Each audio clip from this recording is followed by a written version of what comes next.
शिव महापुराण की कथा कहती है, आप अगर विश्वास रखे हो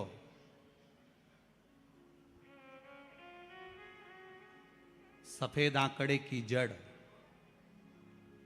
जिस नारी का संतान नहीं हो, गर्भ नहीं ठहरा हो, सफेद आंकड़े की जड़, जिस देव अधिदेव महादेव की कथा जिस तुम्बरुका जी ने श्रवण कराई है, शंकर भगवान जिनके सामने बैठकर शिव पुराण की कथा सुन रहे हैं, उन तुमरुका जी का नाम लेकर शिवलिंग पे से 21 बार घुमाकर मंदिर में ही कमर पर 7वें दिन रजस्वला धर्म के जो बांध लेता है और एक पीपल का पत्ता अवधूतेश्वर महादेव का नाम लेकर शंकर पर चढ़ाकर उसको गाय के दूध में उकाल कर रात्रि को दोनों पति पत्नी अगर पीकर सोते हैं, 3 महीने में भगवान भोलेनाथ उसकी गोद भर देते हैं। ये शिव तत्व। शंकर देता जरूर है। माता अंजना के यहां स्वयं शिव महापुराण की कथा कहती है, स्वयं शास्त्र वर्णन करता है, माता अंजना माता के गर्भ से संतान नहीं हुई। 42 वर्ष की माता अंजना हो गई थी और 42 वर्ष की होने के बाद भी माता अंजना के गर्भ से संतान नहीं थी। जब संतान नहीं हुई तब बार बार निवेदन करा महाराज केसरी से, तब नहीं संतान हुई तब अपने पिता से जाकर निवेदन करा। पिताजी गौतम बाबा से निवेदन करती है माता अंजना कि मेरे गर्भ से संतान नहीं, मुझे औलाद नहीं, क्या करूं? तब गौतम बाबा ने कहा एक पार्थिव शिवलिंग का निर्माण करो, मिट्टी का शिवलिंग बनाओ, उसकी पूजन करो। और माता अंजना उस मिट्टी के शिवलिंग के पूजन में ऐसी लीन हो गई कि मिट्टी का शिवलिंग का निर्माण करती, पूजन करती। एक बार देवाधिदेव महादेव ने कह दिया, जाओ पार्वती जरा जाकर पूछो कि अंजना को चाहिए क्या, अंजना माता को चाहिए क्या। अच्छा, सारे देवताओं को सबसे ज्यादा टेंशन देवाधिदेव महादेव से रहता है, क्योंकि ये बिना सोचे बिना समझे किसको क्या दिया है कोई भरोसा ही नहीं होता। एक बार तो ब्रह्मा जी ने खुद ने कह दिया, साहब हमको तो इस्तीफा दे दो, हमको नौकरी करना ही नहीं बैकुंठ में बिल्कुल भी। तो भगवान विष्णु ने पूछा हुआ क्या? बस प्रभु, राजा श्वेत की अंतिम समय, प्राण छूटने का दिन, उसको यमराज लेने के लिए गए और देवाधिदेव महादेव वहां खड़े हो गए और क्या के लेके मत चले जाना, उसकी अंतिम सांस, और क्या के लेके मत जाना। और मेरा बेटा जब लाने लगा तो उसके प्राणों को हर लिया, यमराज ही मर गया। फिर मेरी पोती गई मृत्यु देवी, उससे कहा उठा ला राजा श्वेत को। वो राजा श्वेत को जैसी मृत्यु देवी ने फांस डाली, भगवान शंकर ने उसको भी मार दिया। अब बताओ, सूर्य नारायण भगवान बोले कि मेरा बेटा भी मर गया, मेरी पोती भी मर गई, अब बताओ क्या करें? तो भगवान ब्रह्मा जी ने शंकर जी से जाकर कहा, भोलेनाथ ये आपकी आदत बहुत गलत है, जब इसको मरना था तो आपने क्यों बचाया? शंकर जी बोले मेरे मंदिर में बैठा था, जगह तो देखो कि कहां बैठा है।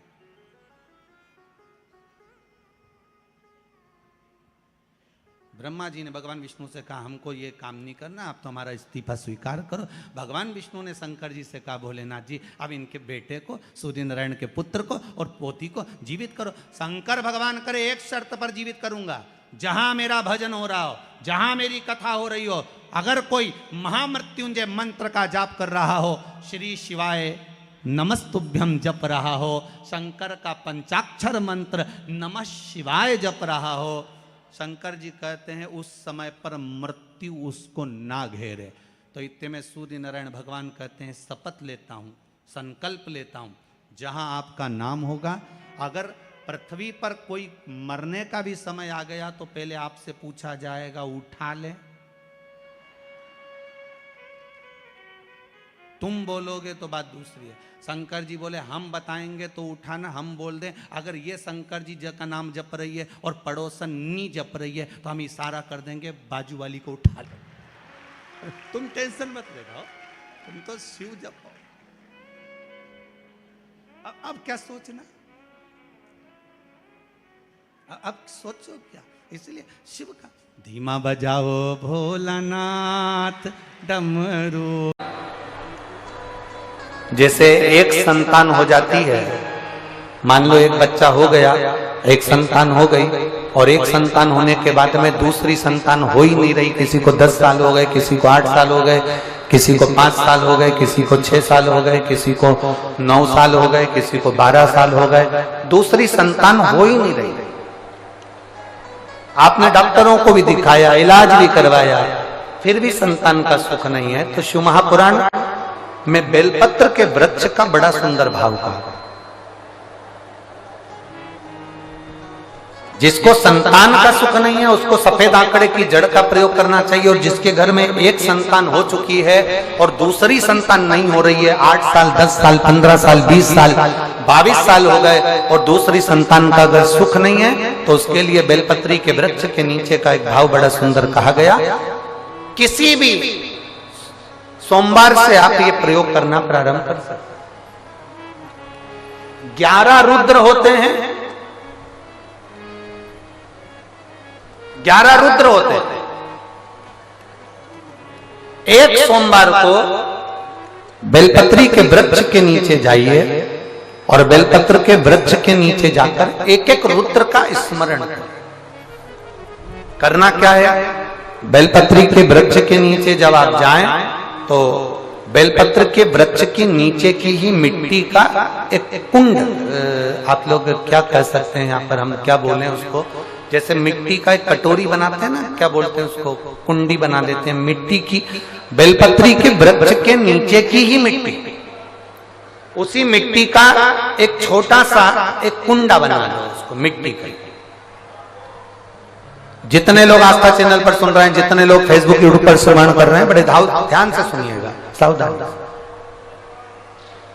मिट्टी की कुंडी बनाई, उस कुंडी में जल समर्पित कर दिया और जल चढ़ाने के बाद में एक घी का दिया लगाकर वहीं पर थोड़ा सा मीठा, कुछ भी जो आपके पास में हो, घर में जो भी उस समय पर आपके साथ में हो, या तो दूध घर का मीठा हो, जैसे मावे का, खोए का हो या खीर हो, तो वहीं पर एक कटोरी में थोड़ा सा रख दीजिए और उस कुंडी में जो जल चढ़ाया गया है वहां पर उस बेलपत्री के वृक्ष के नीचे भगवान शंकर के 11 जो रुद्र हैं उसमें से एक एक रुद्र का आपको स्मरण करना। 11 रुद्र का नाम क्या है, तो पहले नंबर पर आता है कपाली, दूसरे नंबर पर आता है पिंडर, तीसरे नंबर पर आता है भीम, चौथे नंबर पर आता है विरूपाक्ष, पांचवें नंबर पर आता है बिलोहित, छठे नंबर पर आता है शास्त्र, सातवें नंबर पर आता है अजपात, आठवें नंबर पर आता है अहिष्णु, और 9वें नंबर पर आता है शंभु, 10वें नंबर पर आता है चंड और 11वें नंबर पर आता है भव।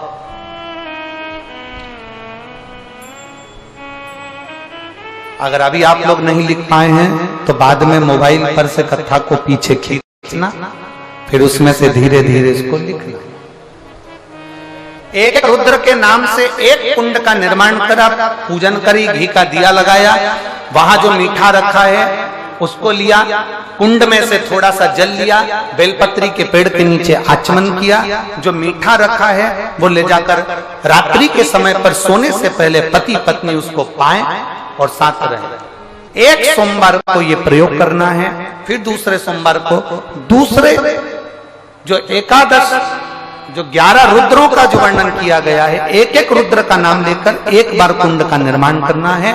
दूसरे सोमवार को, जैसे एक बार आपने अगर कपाली नाम से पूजन करी, दूसरे नंबर पर पिंडरल नाम से पूजन करी, तीसरे नाम पर भीम नाम से, फिर आप विरूपाक्ष नाम से, ऐसे एक एक सोमवार करना है, 11 सोमवार। और 11 सोमवार जैसे तुम्हारे पूर्ण होंगे, भले 10 साल हो गए हो चाहे 15 साल हो गए हो, गर्भ जरूर फेरेगा और संतान की प्राप्ति जरूर। किसी किसी के यहाँ पर 11 रुद्र भी पूरे नहीं हो पाते हैं और गर्भ ठेर जाता है। लगभग 4-5 रुद्र पूरे होते हैं और गर्भ ठेर जाता है। तो आप जो 11 रुद्र हैं इनका स्मरण कर कर भी भगवान शंकर से प्रार्थना कर सकते, भगवान शिव से प्रार्थना कर सकते।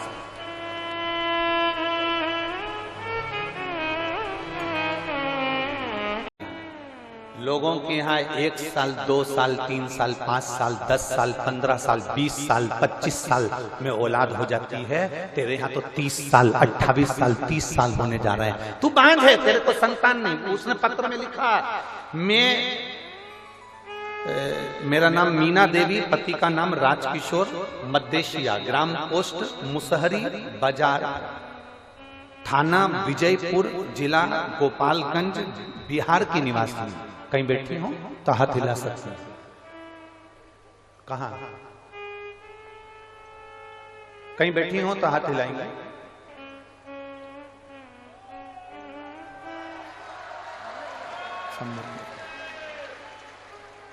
ऐसा हाथ हिला दो। श्री शिवाय नमस्ते। आ जाओ। मेरा नाम मीना देवी, पति का नाम राजकिशोर, मद्देशिया, ग्राम पोस्ट मुसहरी बाजार, थाना विजयपुर, जिला गोपालगंज, बिहार की निवासी हूं। मेरी शादी को 30 साल के करीब में हो गए। संतान का कोई सुख नहीं। 1 साल 2 साल 5 साल 10 साल 15 साल 20 साल 25 साल इंतजार किया जाता है, पर 28 साल 30 साल कौन इंतजार करे? मेरी जीजियों, आप इतनी संख्या में बैठी हो, ईमानदारी से बोलना, 28-30 साल शादी के हो जाएंगे तो औलाद का तुम्हें लगेगा कि हो सकती है कि नहीं हो सकती? सत्य बोलना। किसी डॉक्टर से मिलकर बोलना, किसी डॉक्टर से पूछकर बोलना कि 28 साल बाद शादी के 2 साल 5 साल इंतजार करोगे, 10 साल इंतजार करोगे, 15 साल इंतजार करोगे, 20 साल इंतजार करोगे, क्या शादी के 30 साल इंतजार करोगे? कि औलाद हो जाएगी 30 साल बाद में, कि औलाद हो जाएगी 28 साल बाद में, कि औलाद हो जाएगी 27 साल बाद में? सारी आस समाप्त हो जाती है। मैं आपकी कथा पहली बार सुनी, डॉक्टर के हिसाब से मुझे बच्चा नहीं हुआ। सारी दुनिया में ऐसा कोई बाबा नहीं था जिसके पास जाकर मैंने धोख न लगाई, गोदी ना भरवाई, मेरे गोदी में नारियल न झेला। एक एक देवी देवता के मस्तक झुक कर आई, पर कहीं संतान का सुख नहीं हुआ।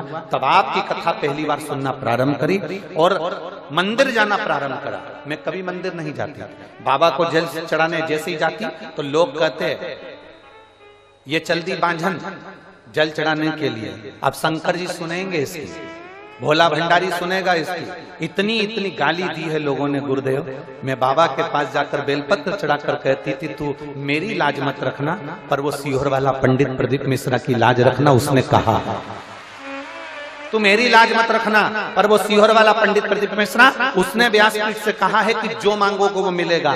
तो भले मेरे कहने पर मत देना, पर उसके कहने पर तो मुझे औलाद दे दे बाबा। लोग गालियां देते हैं, अपशब्द कहते हैं। गुरुदेव, मैं बाबा का क्या गुणगान करूं? केवल मैं 3 महीना मंदिर गई, उसमें से 2.5 महीने बाद मेरे पेट में दर्द हुआ, तो मुझे लगा कि हमेशा पेट में दर्द होता था, वैसा ही पेट में दर्द हो रहा होगा। मेरे पेट में दर्द हुआ, जब दर्द बंद नहीं हुआ तब हम डॉक्टर को दिखाने गए, तो डॉक्टर ने कहा कि आप गर्भ से हो। और मुझे बाबा ने ये 30 वर्ष में 28 से 30 वर्ष की आयु के, ये शादी के इतने वर्ष बाद मुझे बाबा ने संतान का सुख दिया है। ये मेरा शिव ओ घड़ी है, ये शंभु है, ये त्रिकालदर्शी, ये कैलाशी है, ये ओघड़दानी। एक आस छोड़ दी। लोग ताना देंगे, लोग अपशब्द कहेंगे, तुमसे कहने वाले कहेंगे क्या शंकर जी पे जल चढ़ाना, क्या भगवान शंकर को बेलपत्र चढ़ाना, तुम सीहोर वाले महाराज के कहने में आ गए, तुम सीहोर वाले के चक्कर में पड़ गए। दुनिया के लोग ऑनलाइन आके बोलेंगे जल मत चढ़ाओ, बेलपत्र मत चढ़ाओ, श्री शिवाय नमस्तुभ्यम मत बोलो, ये मंत्र कहीं नहीं लिखा, ये मंत्र ऐसा है, ये मंत्र वैसा है। दुनिया के लोग इतना ताना देंगे, इतनी गाली देंगे, इतना अपशब्द कहेंगे, इतना इतना कहेंगे, पर तुम्हारे ऊपर निर्भर करता है। अगर तुम जैसे अपने पिता पर भरोसा करती हो, अगर तुम महादेव पर भरोसा करोगी तो कभी नहीं डूबोगी, निश्चितता। आप महादेव पर भरोसा करो ना, आपको सीहोर वाले से कोई मतलब नहीं है, हमसे कोई तुम्हारा संबंध नहीं, कोई मतलब नहीं आपको और हमारा। आपका और हमारा संबंध तो केवल इतना है, जैसे दूल्हा दुल्हन की शादी में पंडित जी आके बैठते हैं, हाथ मिलवा देते हैं, कन्यादान करवा देते हैं, फेरे डलवा देते हैं, संबंध हो गया। अब तुम पति की, पति पत्नी का, उसी तरह हमारा काम केवल 7 दिन की कथा में 7 फेरे डलवाना है। इस आत्मा के परमात्मा से, तुम शिव के शिव तुम्हारा, बाकी का हमारा काम करना। जिस जिस जगह पर जाकर हम कथा करते हैं, जिस जिस जगह पर जाकर भोलेनाथ जी स्वयं कथा का वाचन करते हैं, जिस जिस जगह पर ये शंकर कथा को श्रवण करने के लिए बैठते हैं और जिस जिस जगह पर शंकर कथा को करवाते हैं, वहां कोई दूसरा नहीं होता। वहां सियोर वाला महाराज कुछ भी नहीं है, वहां तो भोलेनाथ करवाने वाला। रात भर से आप लोग आ रहे हो, रात भर हो गया, पूरी रात पंडाल के बाहर जनता रोडों पर सोती रही, पूरे बाहर सब।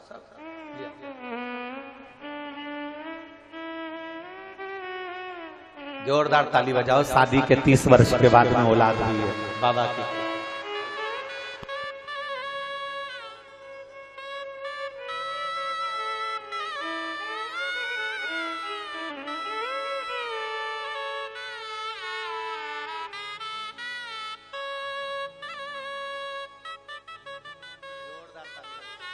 जोरदार ताली बजाओ एक बार।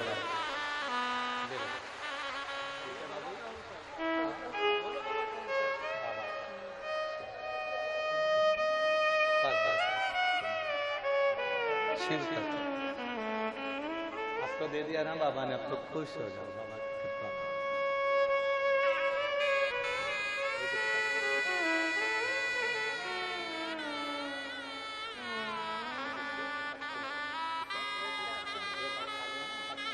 पास रख दो, उसको खिलाना नहीं, ठीक है? रख लो।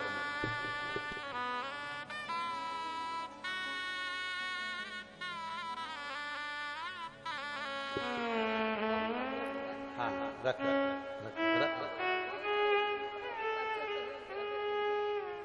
अब तो खुश है ना, लोगों के मुंह तो बंद हो गए बस।